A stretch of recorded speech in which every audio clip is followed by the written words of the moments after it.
परछाई एपिसोड 261। अब आगे। श्रेया के गाल पर हाथ रखते ही विराज के चेहरे की स्माइल गायब हो जाती है। वो श्रेया को देखते हुए अपने मन में कहता है, कितनी अजीब बात है, इसकी एनर्जी मुझे मॉम की तरह क्यों लग रही है। विराज ये सोच ही रहा था, तभी श्रेया उससे कहती है, मैं ठीक हूँ। श्रेया की बात सुनकर विराज का ध्यान टूटता है और उसकी नज़र श्रेया की कलाई पर जाती है। चित्रा ने श्रेया का हाथ बांधा था, जिससे उसके हाथ में लाल निशान पड़ गए थे। विराज श्रेया के दोनों हाथों को पकड़कर उस निशान को देखते हुए कहता है, ये कैसे हुआ। श्रेया उस निशान को देखकर कहती है, उन लोगों ने हमें जोर से बांध दिया था, इसलिए ऐसा हो गया।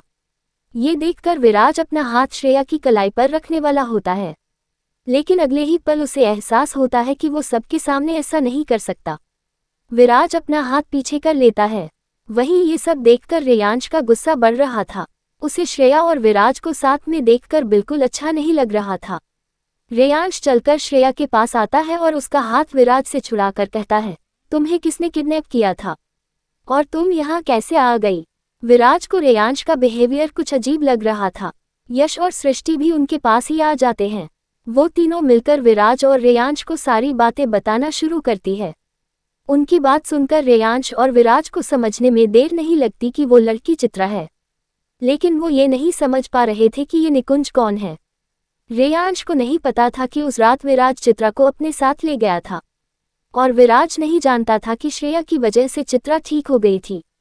वो पहले ही चित्रा का उसके घर से भाग जाना समझ नहीं पाया था। पूरी बात सुनकर रेयांश कहता है, चलो काफी देर हो गई है। श्रेया कंफ्यूज होकर कहती है, कहाँ। रेयांश कहता है, शिमला में मेरा घर है, वहाँ। श्रेया कहती है, लेकिन मैं आपके घर क्यों जाऊंगी। रेयांश अपना गुस्सा कंट्रोल करते हुए कहता है, तो तुम और कहाँ जाओगी। श्रेया सृष्टि को देखकर कहती है, मैं सृष्टि के घर जा रही हूँ। रेयांश कहता है, क्या तुम इसे पहले से जानती हो। श्रेया नामे अपना सर हिलाकर कहती है, नहीं, आज ही हमारी दोस्ती हुई। श्रेया की बातें सुनकर विराज के चेहरे पर फिर से स्माइल आ जाते हैं, लेकिन रेयांश और इरिटेट हो रहा था। वो ऐसे श्रेया को किसी के साथ भी नहीं छोड़ सकता था, खासकर तब जब वो सृष्टि को जानता भी नहीं था। रेयांश सख्ती के साथ कहता है, जब तुम इसे जानती नहीं हो तो इसके साथ कैसे जा सकती हो। अगर इसने तुम्हें उस कुएं में फेंक दिया तो। श्रेया अपना मुंह बनाकर कहती है, ये ऐसा नहीं करेगी, ये मेरी फ्रेंड है, मैं इसी के साथ जाऊंगी। श्रेया की बातें सुनकर सृष्टि भी खुश हो जाती है। तभी विराज की नज़र विशिंग वेल की तरफ जाती है, जहां दो लोगों की लाशें पड़ी थी।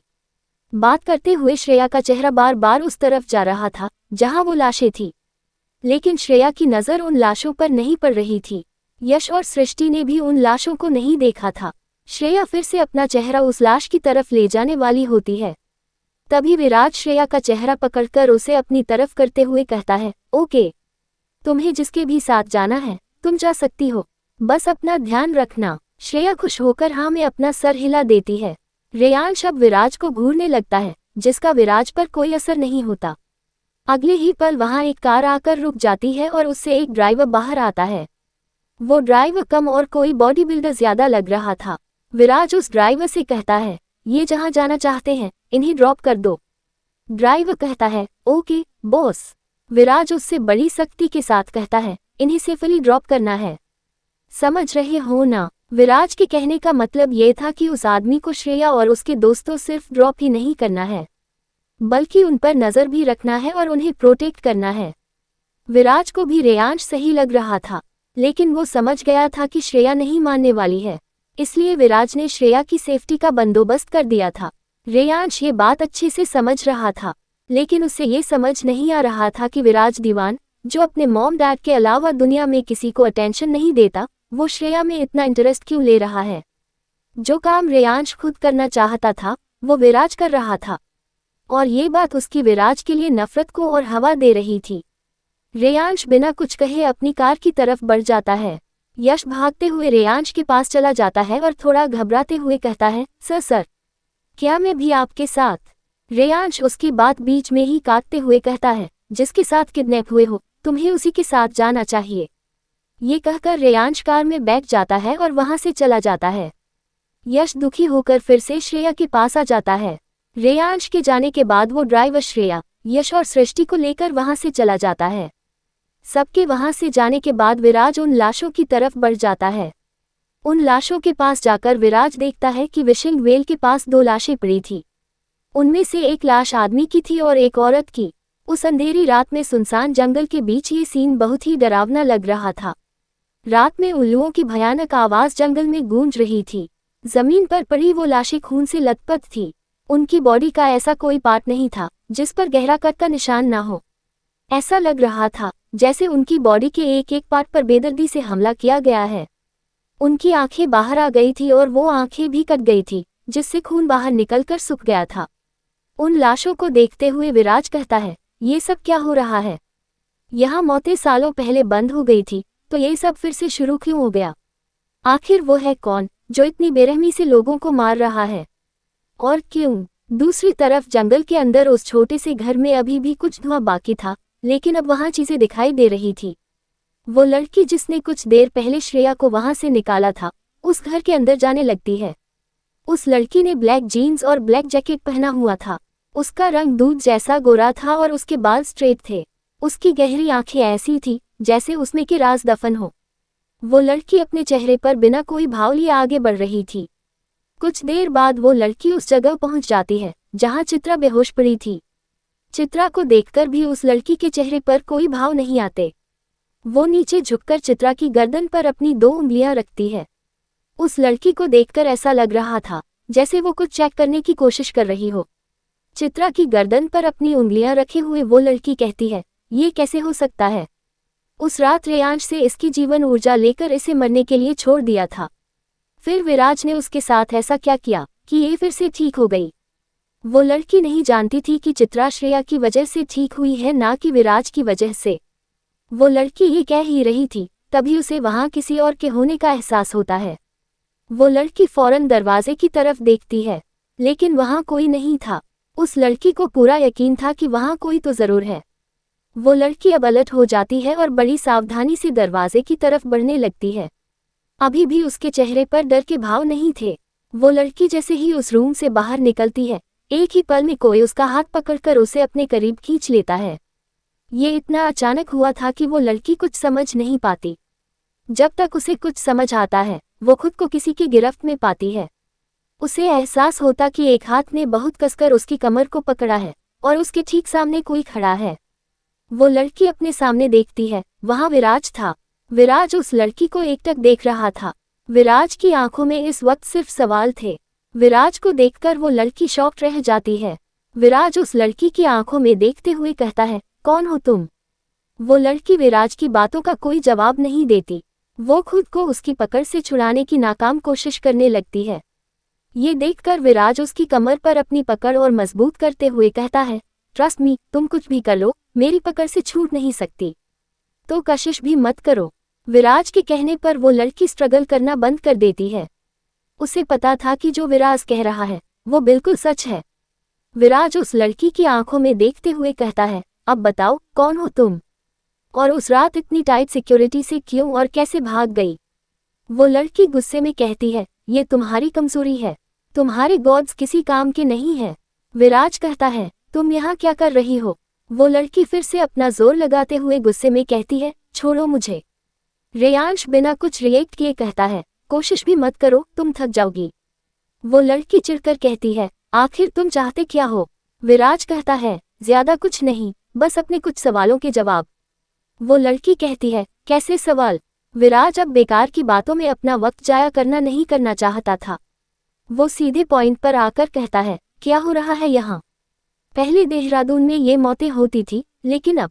वो लड़की विराज की बात काटते हुए कहती है, अब यहाँ हो रही है ना? विराज कहता है, क्या वजह है इसकी? वो लड़की विराज की आंखों में देखते हुए कहती है, इसकी वजह तुम हो। वो तुम्हारे साथ यहाँ आया है। ये सुनकर विराज थोड़ा चौंक जाता है। वो कहता है, मेरे पीछे है, लेकिन क्यों? और वो मौतें उस विशिंग वेल के पास क्यों हो रही है? वो कहानी तो खत्म हो गई है ना? वो लड़की कहती है, हाँ, वो कहानी खत्म हो चुकी है, लेकिन वो जगह अभी भी मनहूस है। उस जगह पर नकारात्मक ऊर्जा अपनी चरम पर होती है, इसलिए उस साय ने विशिंग वेल को चुना। विराज कहता है, लेकिन तुमने मेरे पहले सवाल का जवाब नहीं दिया, वो मेरे पीछे क्यों है? वो लड़की कहती है, तुम्हारी माँ की वजह से। विराज अपनी बात पर जोर देकर कहता है, तुम कहना क्या चाहती हो, मॉम की वजह से क्यों? इन सब का मॉम से क्या कनेक्शन है? वो लड़की कहती है, ये कहानी उसी की है। विराज सवालिया नजरों से उसके देखने लगता है। वो लड़की आगे कहती है, ये वही कहानी है जिसे तुम्हारे माँ बाप अधूरा छोड़कर गए थे और अब ये फिर से सामने आ गया है। विराज कहता है, क्या तुम जानती हो कि ये साया कौन है? वो लड़की कहती है, ये 1000 साल पुराना वही प्रेत है जिसे मारीच ने अपना वंश खत्म करने लिए भेजा था। अब ये आजाद हो चुका है। एपिसोड 262। अब आगे। विराज कहता है, क्या तुम जानती हो कि वो साया कौन है? वो लड़की कहती है, ये 1000 साल पुराना वही प्रेत है जिसे मारीच ने अपना वंश खत्म करने के लिए भेजा था। अब ये आजाद हो चुका है। विराज क्यूरियस होकर कहता है, मारीच कौन है? वो लड़की कहती है, वही साया जिसे तुम्हारे पेरेंट्स ने कुछ लोगों के साथ मिलकर खत्म किया था। अब विराज हैरान रह जाता है। उसे इस बात का अंदाजा तो था कि उसके मॉम डैड ने उस साये को खत्म किया था, लेकिन वो इसे लेकर पूरी तरह श्योर नहीं था। विराज आगे कहता है, अगर उन्होंने उस साये को खत्म कर दिया था तो इसे क्यों छोड़ दिया? वो लड़की कहती है, तब मारीच बड़ा खतरा था और वो इसका सामना करने के लिए तैयार नहीं थे। युवराज दीवान उस प्रेत को कुछ अघोरियों के पास कैद करवा दिया था। उन्होंने हर बुरी चीज को खत्म कर दिया था। बस 2 रह गए थे, एक प्रेत और दूसरा। विराज क्यूरियस होकर कहता है, दूसरा कौन है? वो लड़की कहती है, वही जिसने उस लड़की श्रेया को किडनैप किया था। ये सुनकर विराज किसी सोच में चला जाता है। ये बात विराज के दिमाग से पूरी तरह निकल गया था कि वो उस लड़की के बेहद करीब हैं। उन दोनों के चेहरे के बीच कुछ इंच का ही फासला था।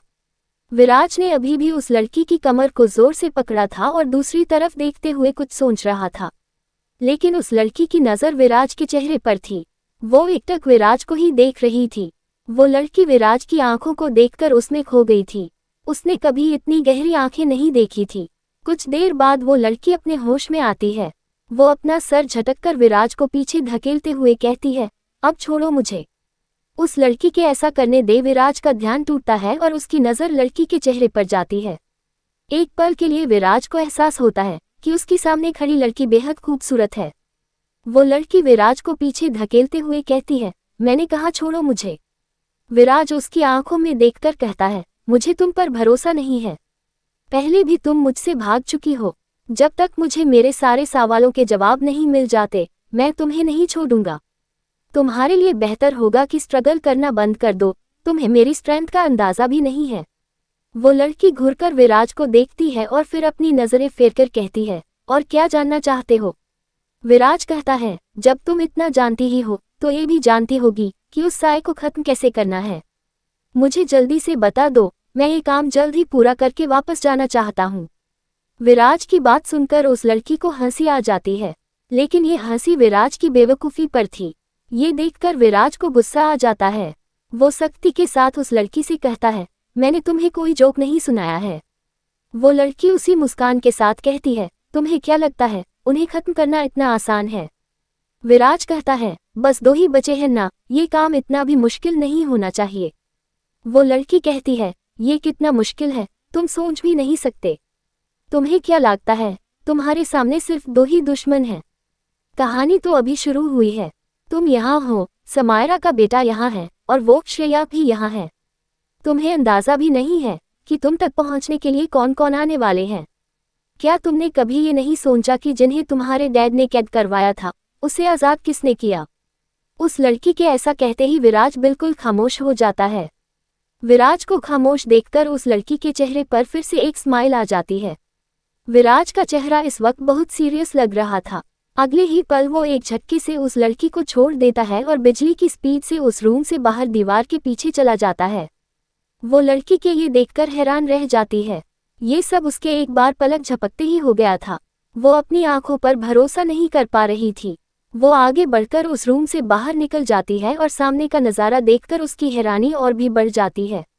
वो लड़की देखती है कि विराज ने निकुंज को दबोच लिया था। निकुंज दीवार से लगकर खड़ा था और विराज ने उसकी गर्दन पकड़कर उसे दीवार से और सिमटा दिया था। विराज की आंखों में इस वक्त गुस्सा था और इससे कहीं ज्यादा गुस्सा निकुंज की आंखों में था। वो लड़की उन दोनों से काफी दूर खड़ी थी। ये सीन देखकर उसके चेहरे पर एक डेविल स्माइल आ जाती है। वो लड़की मुस्कुराते हुए कहती है, अब तुम्हें पता चलेगा ये कितना आसान है। टाइम फॉर रियलिटी चीक, विराज दीवान। ये कहकर वो लड़की वहां से चली जाती है।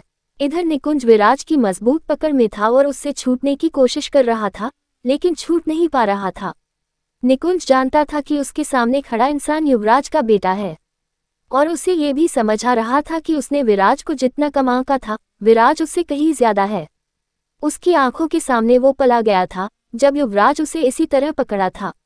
निकुंज को स्ट्रगल करते देख विराज उसे घूरते हुए कहता है, तुमने उसे क्यों किडनैप किया था? निकुंज खुद को छुड़ाने की कोशिश करते हुए कहता है, छोड़ो मुझे। विराज कहता है, नहीं, पहले मेरे सवालों का जवाब दो। विराज की बात सुनकर निकुंज स्ट्रगल करना बंद कर और उसके चेहरे पर एक डेविल स्माइल आ जाती है। ये देखकर विराज कंफ्यूज हो जाता है। निकुंज अपना बायां हाथ थोड़ा ऊपर उठाता है और विराज को उसी स्माइल के साथ देखने लगता है। निकुंज के ऐसा करने से कमरे के अंदर बेहोश चित्रा छटपटाने लगती है। कुछ ही देर में उसका सीना जमीन से ऊपर हो जाता है और उसका शरीर अजीब तरफ से कांपने लगता है। विराज कमरे के बाहर था, इसलिए वो कुछ देख नहीं पा रहा था। अगले ही पल चित्रा की सांस अटक जाती है और उसके सीने से उसका दिल बाहर निकल आता है। दिल के बाहर आते ही चित्रा बेजान होकर जमीन पर गिर जाती है। अगले ही पल चित्रा का दिल निकुंज के उस हाथ में आ जाता है जिसे उसने आगे बढ़ाया था। ये देखकर विराज की आंखें फटी की फटी रह जाती है। उसने कभी ऐसी हैवानियत नहीं देखी थी, लेकिन उसे ये समझ आ गया था कि ये दिल किसका है। विराज को हैरान देखकर निकुंज उससे कहता है, क्या हुआ? इतने से ही घबरा गए? विराज शॉक में था, इसलिए कुछ कह नहीं पा रहा था। निकुंज आगे कहता है, तुम्हारे बाप ने तुम्हें ये नहीं सिखाया होगा, लेकिन आज मैं तुम्हें बताऊंगा कि जीवन ऊर्जा में कितनी शक्ति होती है। ये कहते ही निकुंज अपनी आंखें बंद कर लेता है और उसके फौरन बाद विराज पर एक जोर का फोर्स लगता है और वो उस घर के दरवाजे को तोड़ते हुए घर से बाहर जाकर गिर जाता है। विराज अब उस घर के बाहर जंगल में पड़ा था। उसके चेहरे पर दर्द के भाव थे। जैसा फोर्स आज विराज की बॉडी पर लगा था, वैसा उसने कभी फेस नहीं किया था। उसके सर, हाथ, गर्दन और होंठ के किनारे से खून बह रहा था। इतने दर्द के बावजूद विराज उठकर खड़ा हो जाता है और बिना वक्त गंवाए उस घर के अंदर चला जाता है। लेकिन अब वहां निकुंज नहीं था। विराज उस कमरे के अंदर जाता है। वहां चित्रा की लाश पड़ी थी और उसकी बॉडी के आसपास खून ही खून था। उसकी बॉडी से उसका दिल गायब था। विराज अपने होठ के किनारे के खून को साफ करते हुए कहता है, अब समझ आया वो मुझ पर हंस क्यों रही थी। विराज डिसअपॉइंटमेंट अपने आसपास देखता है। वो लड़की भी वहां नहीं थी। ये देखकर विराज कहता है, उसका नाम पूछना भूल गया। इधर रेयांश शिमला के अपने विला में था। वो अपने जिम में पंचिंग बैग पर मुंह के बरसाए जा रहा था। उसकी पूरी बॉडी पसीने से भीग चुकी थी और उसकी आंखें गुस्से से लाल थी। इस वक्त उसके दिमाग में एक साथ कई बातें चल रही थी। आज श्रेया रेयांश को देखकर हैरान थी, लेकिन विराज को देखते ही उसके चेहरे पर स्माइल आ गई थी। वो रेयांश को छोड़कर भागते हुए विराज के पास चली गई थी। ये बात रेयांश का गुस्सा और भी बढ़ा रही थी। श्रेया की इस हरकत को याद करके उसे एक अजीब सी बेचैनी हो रही थी। इसके साथ साथ रेयांश के कान में उस साय की बात गूंज रही थी। उस साय ने रेयांश से कहा था, तुम हम में से एक हो। ये याद करते हुए रेयांश और भी अग्रेसिव होता जा रहा था और उसके पंच और भी स्ट्रांग होते जा रहे थे। लगातार उस पंचिंग बैग को मारने के बाद वो पंचिंग बैग टूटकर गिर जाता है। अब रेयांश के हाथ रुक जाते हैं और वो जोर जोर से सांसें लेने लगता है। रेयांश अब अपना सर पकड़कर जमीन पर घुटने के बल बैठ जाता है और उदास होकर कहता है, मैं उसके जैसा नहीं हूँ। इधर श्रेया, सृष्टि और यश सृष्टि के घर में थे। फिलहाल सृष्टि के घर में एक ही बेडरूम ठीक हालत में था, इसलिए वो तीनों एक ही बेडरूम में थे। यश काउच पर सो गया था, लेकिन श्रेया और सृष्टि आपस में बातें कर रहे थे। सृष्टि श्रेया को छेड़ते हुए कहती है, वैसे वो हैंडसम कौन था? श्रेया अपना सर खुजाते हुए कहती है, कौन हैंडसम? सृष्टि कहती है, अरे वही जिसने तुम्हें देखते ही हक कर लिया था। बड़ा परेशान लग रहा था तुम्हारे लिए। श्रेया अपना मुंह बनाकर कहती है, वो मेरे बॉस हैं और वो कोई परेशान नहीं थे। सृष्टि कहती है, तो फिर तुम्हें देखते ही उसने तुम्हें हक क्यों कर लिया? श्रेया कुछ सोचते हुए कहती है, शायद इसलिए क्योंकि मैं उनकी एम्प्लॉय हूँ। ये सुनकर सृष्टि अपना सर पकड़ लेती है और यश की तरफ देखते हुए कहती है, एम्प्लॉय तो ये चिंपांजी भी है, लेकिन उसने इसे क्यों हक नहीं किया? श्रेया सृष्टि को घूरकर कहती है, तुम इसे चिंपांजी क्यों कह रही हो? ये मेरा बेस्ट फ्रेंड है। सृष्टि बेपरवाह होकर कहती है, हाँ, आज मैंने देख लिया कितना बेस्ट फ्रेंड है तुम्हारा। आज अगर इसके पास कोई ऑप्शन होता ना तो तुमसे दोस्ती तोड़ चुका होगा। तुम ना बहुत इनोसेंट हो, इसलिए इसे पहचान नहीं पा रही हो। झूठा है ये एक नंबर का। श्रेया सृष्टि पर शक करते हुए कहती है, वैसे झूठ तो तुमने भी कहा है हमसे। ये सुनकर सृष्टि चौंक जाती है। वो फौरन कहती है, मैंने कौन सा झूठ कहा। श्रेया कहती है, तुम हमारे पीछे अपना जॉब बचाने के लिए नहीं गई थी, कोई और रीजन है ना। ये सुनकर सृष्टि के चेहरे पर उदासी आ जाती है और वो कुछ नहीं कहती। श्रेया उसके कंधे पर हाथ रखकर उसे हिलाते हुए कहती है, बताओ ना तुम चुप क्यों हो गई। सृष्टि एक फेक स्माइल के साथ कहती है, तुम बस दिखने में क्यूट हो लेकिन हो बहुत स्मार्ट। श्रेया एक स्माइल के साथ कहती है, वो तो मैं हूँ, लेकिन तुम ये बताओ कि इतनी रात को बीच जंगल में क्या कर रही थी। सृष्टि सीरियस होकर कहती है, मैं पता लगाने की कोशिश कर रही थी कि उस जंगल में लोगों को कौन मार रहा है, इसलिए मैं जंगल में गई थी। ये सुनकर श्रेया की आंखें हैरानी से बड़ी हो जाती है। वो हैरान होकर कहती है, तुम पागल हो क्या। इतनी रात को तुम जंगल में मर्डर ढूंढने गई थी, वहां तुम्हारी जान को खतरा हो सकता है। सृष्टि थोड़ी नाराजगी के साथ कहती है, मुझे इससे फर्क नहीं पड़ता। किसी भी हालत में मैं जानना चाहती हूँ कि पिछली 2 रातों से उस जंगल में लोगों को कौन मार रहा है। अगर वो मुझे मिल गया तो मैं उसे जिंदा नहीं छोड़ूंगी। श्रेया क्यूरियस होकर कहती है, लेकिन तुम इसके लिए अपनी जान खतरे में क्यों डाल रही हो।